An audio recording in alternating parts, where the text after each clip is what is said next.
Wetangula.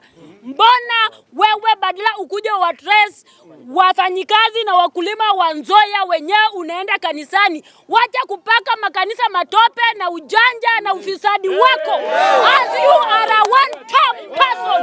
Muko mnaenda nyumbani na hiyo Kenya Kwanza yenu. If you will not avail yourself na maliza hii mambo ya Nzoia, or else Bungoma County we will continue singing one time, one time, one time, one time.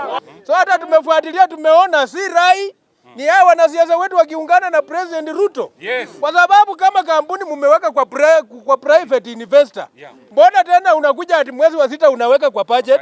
Na huyu ni private investor anatakana mwenyewe aje and then watu waambie walipeana Nzoia kwa pesa ngapi? Kuna wafanyikazi wanafinywa chini na sheria haifuatwi na hakuna mwenye anaongea. Serikali wamenyamaza, viongozi wetu wamenyamaza. Mnataka tuende wapi? Spika wetu wa bunge alikuwa jana Kongoli kanisani.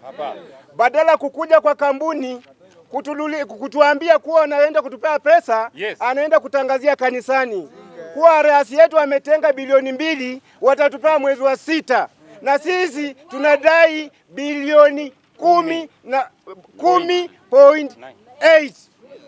Sasa akitupea bilioni 2 mwezi wa 6 hapa katikati tutaenda wapi?